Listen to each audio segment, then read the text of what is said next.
Hello. Hi, everyone. First of all, I'm pleasure to be here. I'm excited. It's my first time speaking in Portugal. Yeah, that's true. I live in Portugal right now, but it's my first time speaking here. I've been speaking all around the world, but the first time in Porto.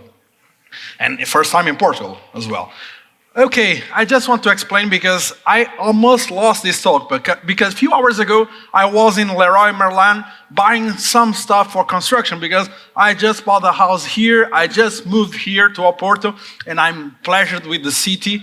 Yesterday rain wasn't so good, but anyway, I will introduce myself. I'm Romulo, I'm TC39, ECMA 402 delegate, GDE, and I teach on my spare time in Barcelona Tech School. Well, I moved to Porto. Maybe I have to update this really soon. And I'm also working in a company called Igalian. We do web stuff. We do browsers, client-side web technologies. We work on standards. We are going to speak about TC39, but we also work on Unicode, W3C, on wherever standard you might imagine. Yep. Compilers, graphics, etc. I'm following the slides. I will tell you a little bit about myself because I'm born in Brazil, but I grew up here in Portugal, in Trás-os-Montes. And I'm proud to be my first conference having an Água das Pedras. This is great, this is great. And I moved to Spain 10 years ago, and 20 days ago, 21 and a few hours to be more precise, I'm back to the town. So let's make some connections, let's do some events, and let's talk about tech. Cool.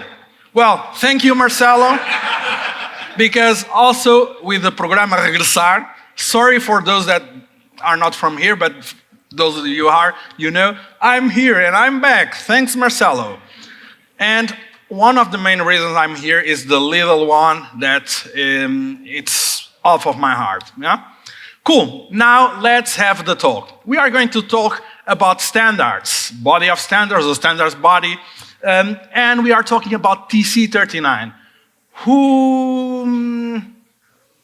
Do you use JavaScript on your daily work? Who uses JavaScript? I don't, but do you? Okay. Before we get started, also, I want to thank you, Daniel, on the previous talk to a little bit about the story of the web. That was great. And I'm now talking about the boring part of the web, the JavaScript part. Well, what is TC39? Normally, when I give this talk, I choose a typical dish. Here in Porto is francesinha, maybe, or tripas à moda de Porto, but I will pick francesinha because I think this is one of the most international. Well, if you have to do a dish called like francesinha, and you want to standardize that dish, you don't talk to Romulo because I'm not a good cooker, but you will talk with someone that is recognized to be a good chef and can at least give their vote of confidence to that recipe. So someone that could provide a recipe of a good francesinha might be José Avilés here in Portugal or others in another country. And for standards, it's the same thing. We have to choose a venue to standardize. You might have heard about what WG, W3C, ISO. ISO is everywhere. I'm now going a lot of time to Leroy Merlin to build ISO wherever because all the construction and almost standards everywhere use ISO. We have ECMA, we have Unicode, and lots of them. So if we have to standardize a francesinha recipe, we could use ECMA, but maybe it will be not so cheap to do it because you have to. I will explain a little bit later. Anyway, a standards body is just a place that holds that recipe and make it standard and make everybody follow the recipe. Doesn't make everybody should follow that recipe. It's like francesinha without beef, with the chicken or vegan. It's not the real one. Okay, I understand that everybody, but this is kind of something that is standardized. Well, let's talk about TC39. TC39 is just the technical committee. T, technical, C, committee. Well, easy. 39. Why 39? I don't know. but they need to have a number because TC39 is a committee that defines the JavaScript language. And I heard that people do JavaScript. How many people do JavaScript again? I just want to see our raised hands. Well, some people think that TC39 or JavaScript folks that define the language are the Avengers or Space Guardians. Look at me, I'm not like that, yeah? Well, no, they aren't. So who are they? Well, we have three kinds of people that normally compose the TC39. First, delegates. Delegates that are people from normally implementer side, companies that has browsers. How many browsers do you know? There are a lot, but Apple, Google, Mozilla, Microsoft, yes, they have a browser, yeah. And other big companies that also use browsers behind scenes, like in PlayStation, you might have a browser there and you don't know, because we only play all the games and not pass many time on menu. PayPal is not anymore, I don't know, this year is still. And other companies, students and non-profit foundations also can be delegates, and invited experts, people that contribute to standards by helping the community, by raising issues, by promoting new standards, and contributors, editors, reviewers, and part of community. Those are the group of people that belong to TC39. And I will do just a quick glossary to kind of explain the main terminology or jargon for today's talk. Well, ECMA. If you understood, we talk about recipes and people and a venue that hold those recipes. ECMA is that venue.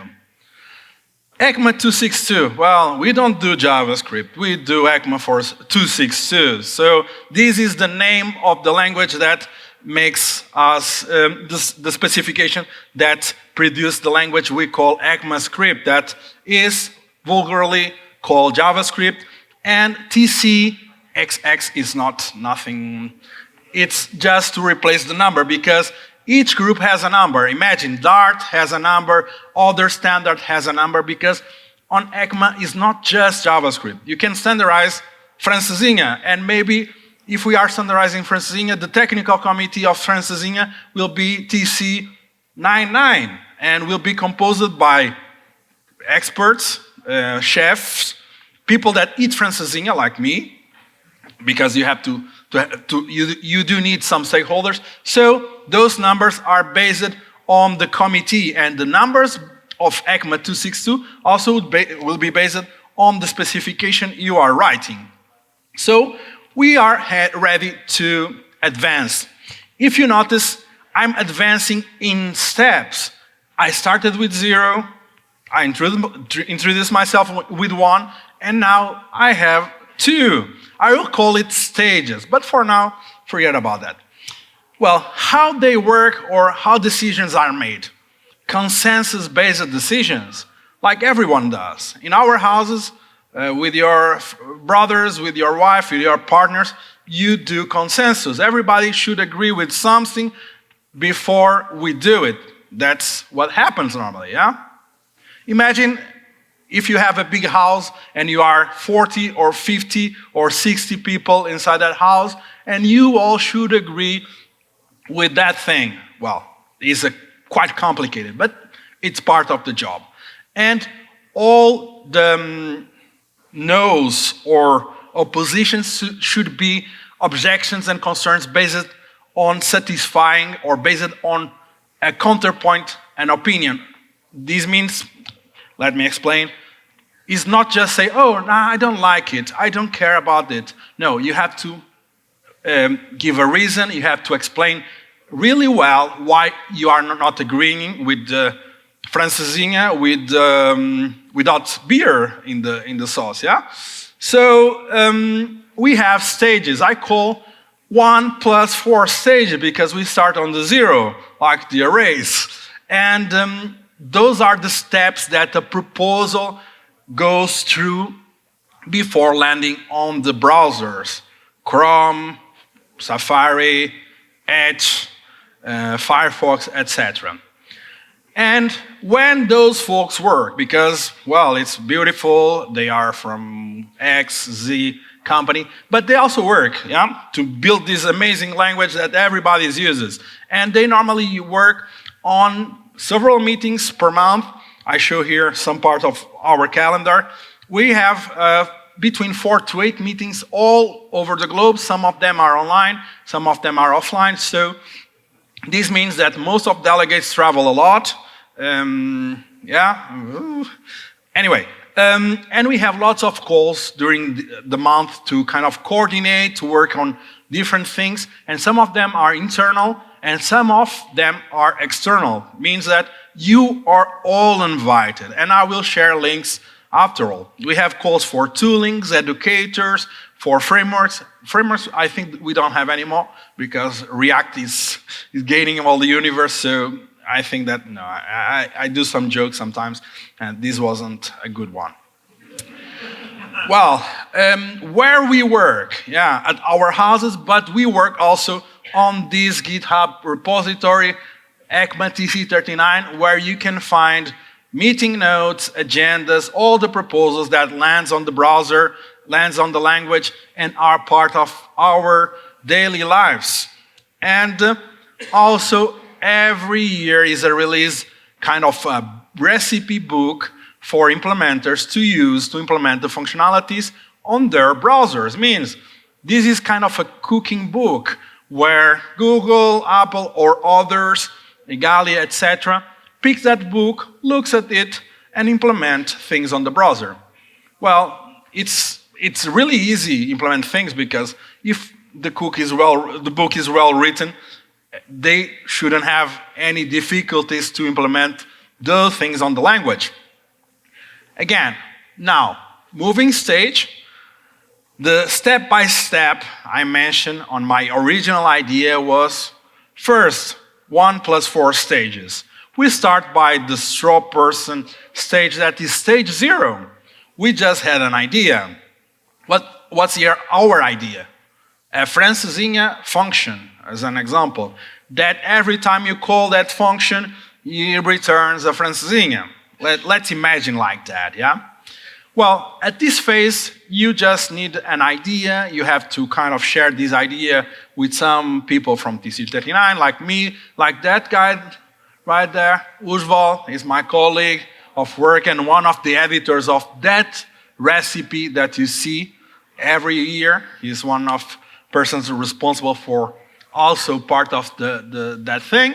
So you need to have an explainer idea, a mental kind of thing to, oh, let's do this to the language, because sometimes it's not, sometimes we don't invent nothing. Sometimes we just steal from other languages as well.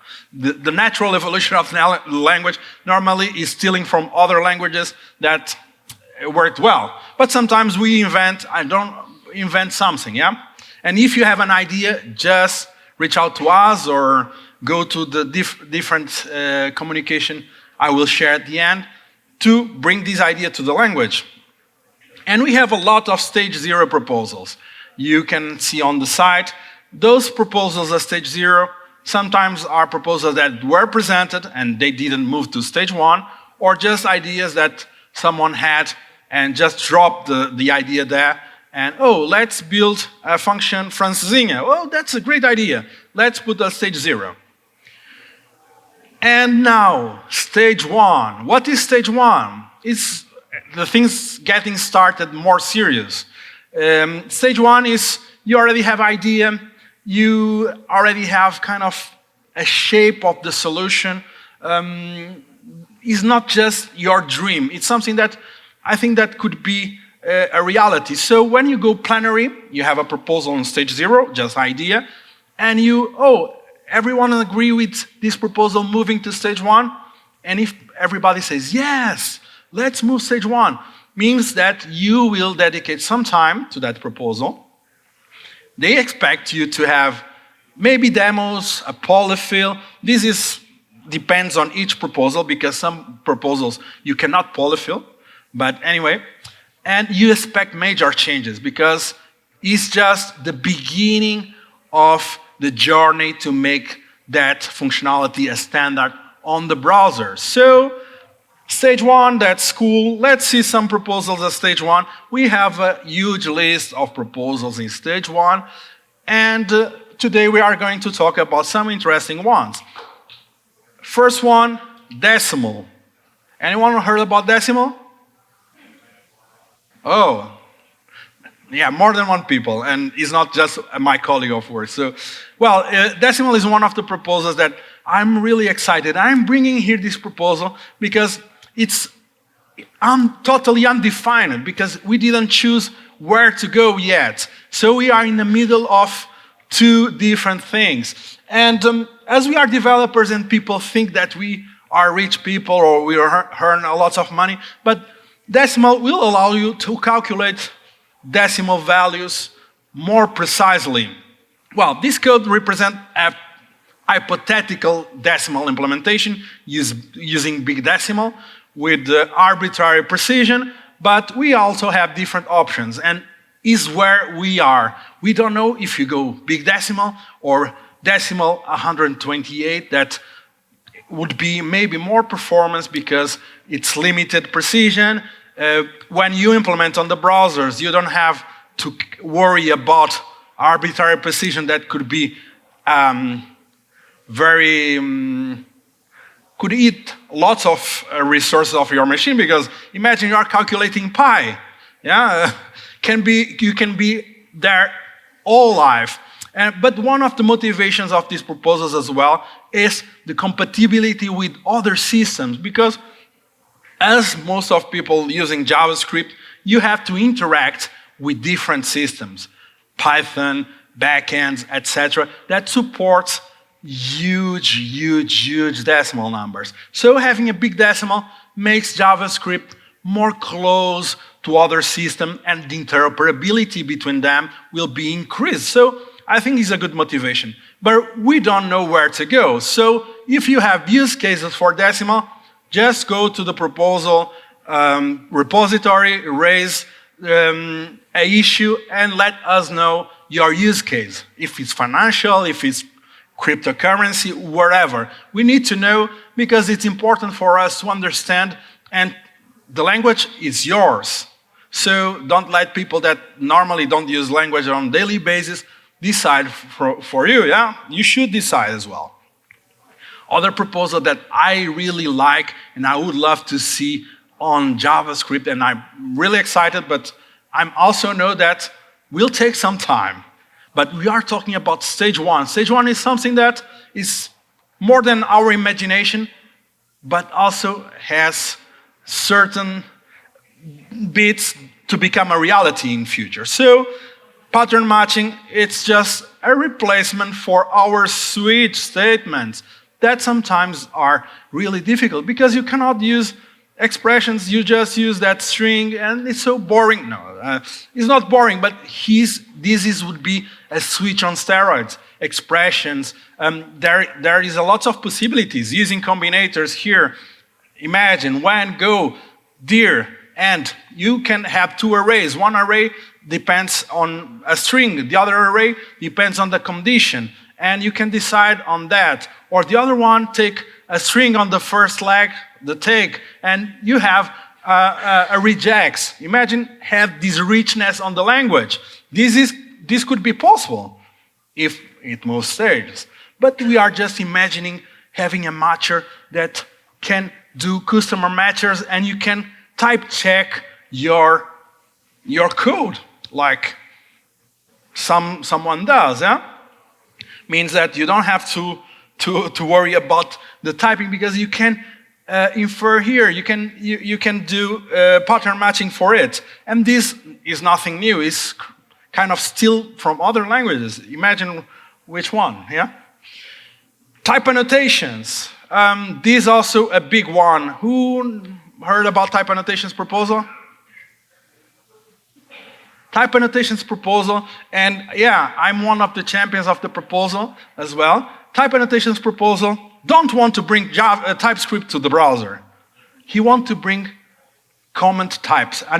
He wants to bring annotated types that are erased at the runtime. So browser doesn't understand the types, and they are just comments. And this is the current workflow from, how many of you work with the TypeScript?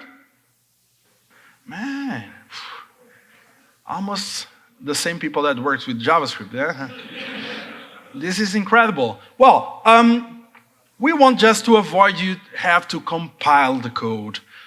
In certain cases, you can just copy and paste that code to the console directly, and wow, without having to cleaning the types, don't have to do all these things that I know that you do, because sometimes it's just for that function you are creating, you say, oh, I don't have to rebuild my project that takes wherever time to that. I know that there is a lot of tooling that makes it faster, but this proposal, what this proposal brings is, when you have a type checker plugged into your development, this will be an error. Why? Because 100 is not a string.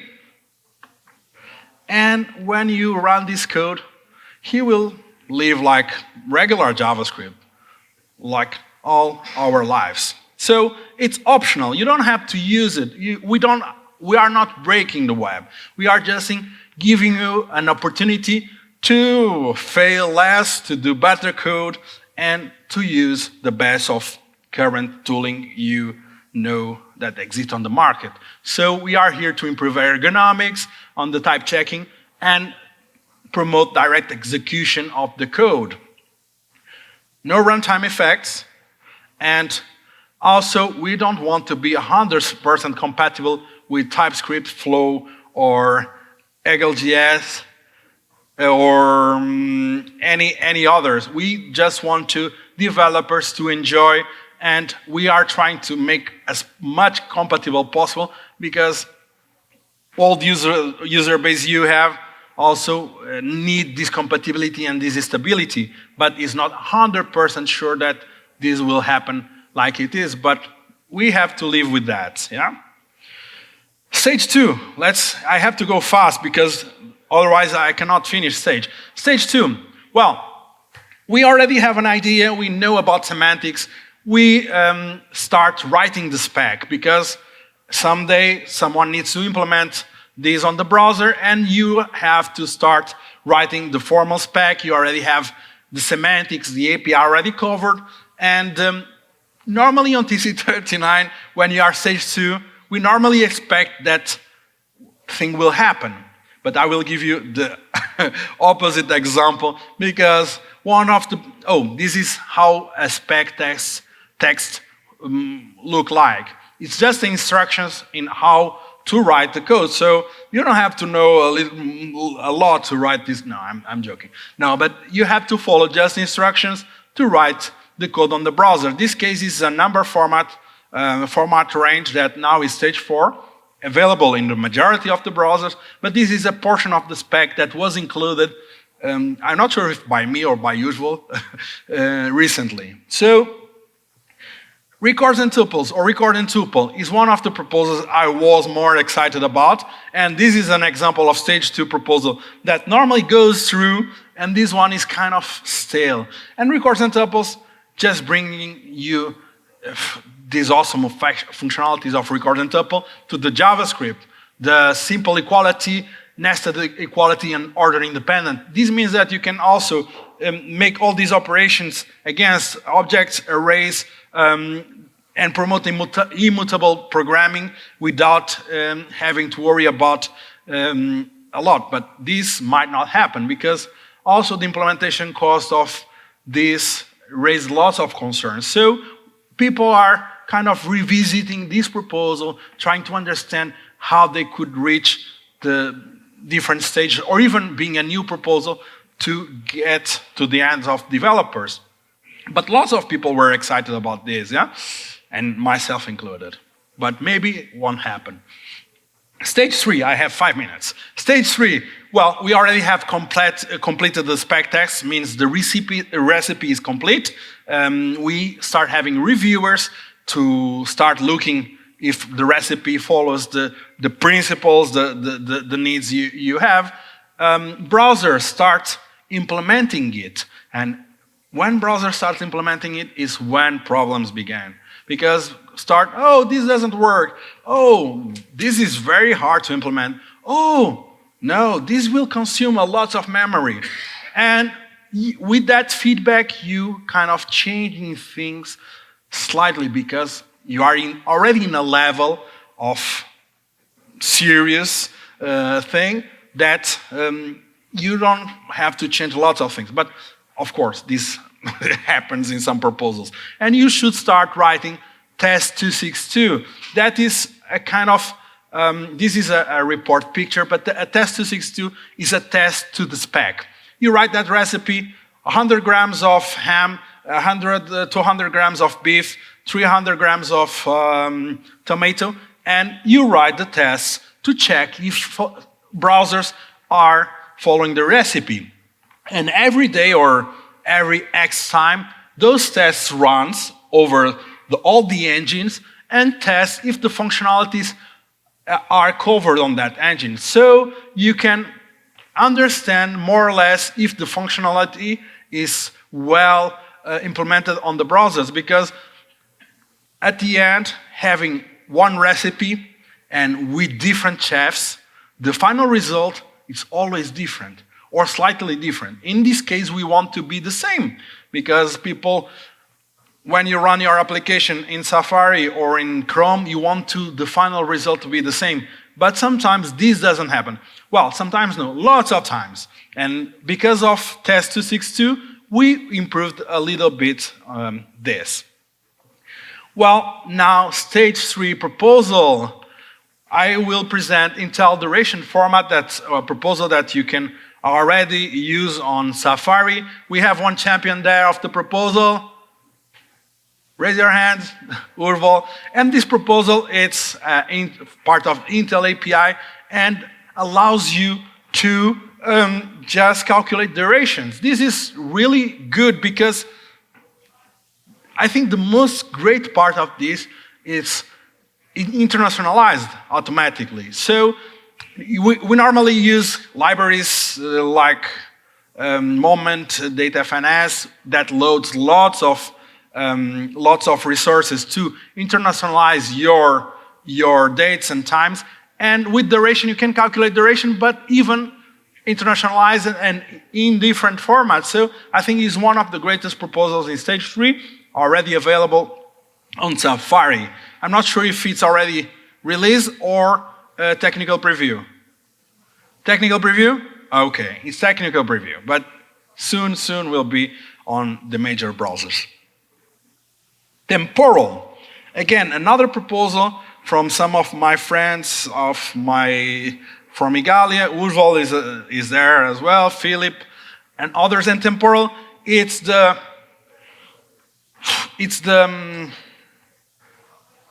I don't have words to because dates in JavaScript were broken for a long time, and we were using libraries to fulfill that gap. Calculate the date, time zones. Ooh, who loves time? Oh, I hate time zones. Temporal helps you a lot and fulfill all the gap we had with those libraries and internationalize it. So you have at your hands one of the best and biggest proposals introduced in the language recently. You have the capability of doing calculations, lots of things related with time zones as well on your hands with the JavaScript. And now stage 4, because I have to advance fast. Stage 4 proposal is when you already have this kind of implemented in 1 or 2 browsers, spec it's okay, everybody's happy, and is ready to ship, you ask for stage 4. And if people give stage 4, it's done. You will be part of the next year edition of ECMAScript, and likely to be on the browser soon as possible. Like number format v3 that went to, I put the asterisk because he's a champion, but we worked a lot on this proposal. And this proposal went stage 4 and allows you do a lot of, it's an incremental update on number format that gives you format range, lots of new functionalities to number format. landed in the browser, it's part of the specification, is already merged and available in the majority of the browsers. Change array by copy, it's also a great and nice proposal that gives you methods to change array by copying and returning that copy to you and not changing the original one. This was also a big part of the record and tuple proposal, but well, it went separated, and also a nice thing to promote immutability. And lots of other proposals that you can see if you visit the ECMAScript site, the ECMA site. And if you want to use those functionalities earlier, you can use ESNext, TypeScript, Babel, or wait just for next edition of ECMAScript and things lands on the browser. Stage 4, collaboration, get involved. I will share the slides at the end, but I want to thank you a lot for being here and to supporting this talk. Slides are here, just a few questions, and thank you a lot.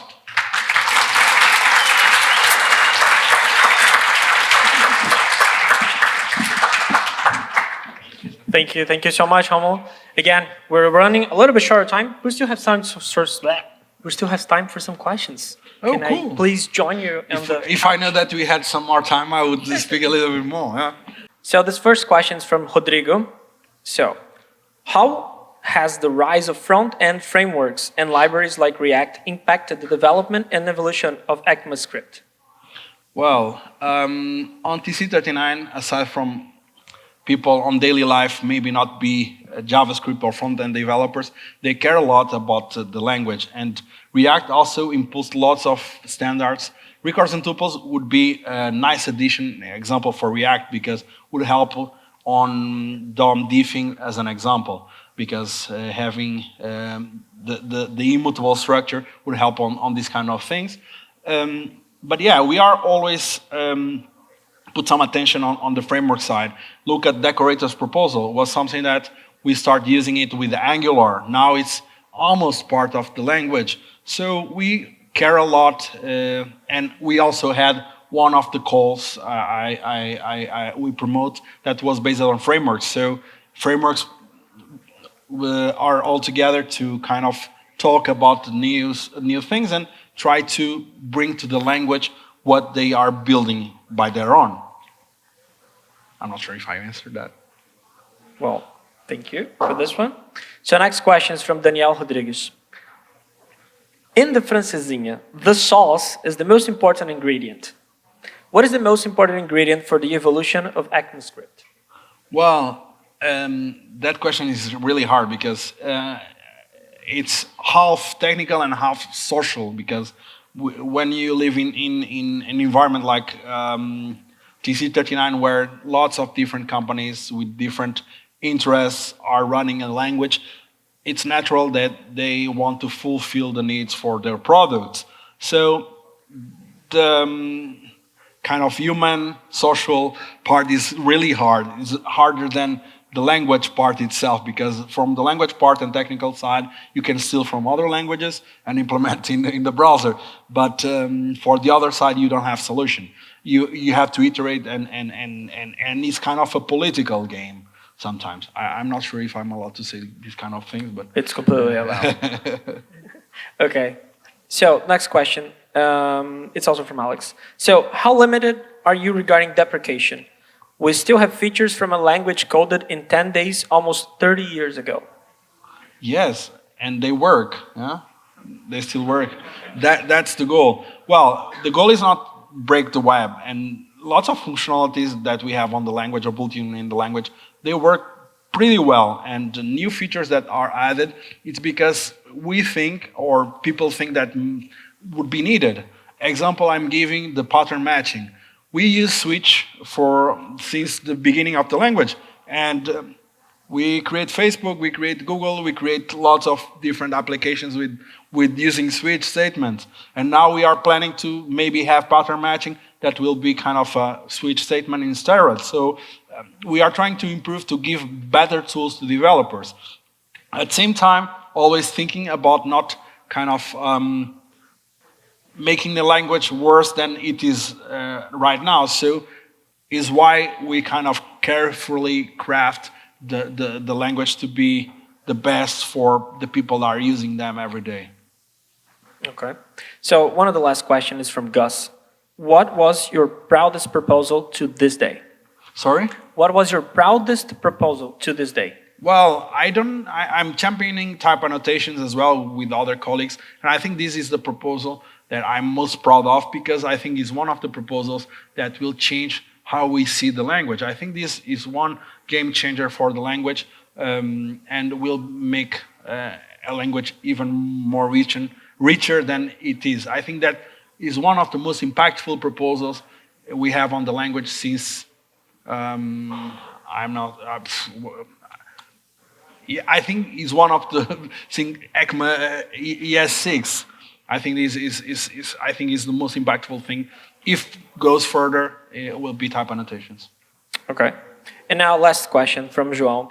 How are TC39 contributors decided? Big companies, namely. How do you guys decide who's going to be contributing to TC39? Well, I didn't mention, but you have to pay. Yeah. That's why he didn't mention. Well, normally to be a member company, you have to pay a membership fee to be part of TC39 and to have a vote. But as I explained, also you can, as an individual, you can also contribute or be invited to contribute as a invited expert, because you are someone that made lots of things on this kind of spectrum of work, and people notice you and invite you to participate and to help bring and improve the language. And do you have any advices for companies or individuals who want to be contributors? Well, the previous slide I had lots of advices. Well, I have sharing some links of the calls we promote for people to join. Educators Call, I think, is one of the calls we do almost monthly. And that call, we kind of present proposals. We bring champions to talk with the people, regular people that do JavaScript, and to explain to champions you are doing this wrong, or I would love to have this functionality, or these semantics or the syntax of this functionality is not so good, or this is really complicated to a regular or average beginner. So this feedback is important, and we are having those tools that educators calls, and almost everything that we are doing is open. So you can go GitHub and search proposals and see what's going on, and just raise an issue, and people for sure will try to answer as best as they can. Right on, right on. So I think that's a wrap on the questions. Thank you, Romulo. If you guys have any more questions to Romulo, please reach him out on outside. We're going to have a 10-minute break. Please be quick. Don't let me go and find you outside. It's not necessary. Thank you. Thank you, Romulo. That was amazing.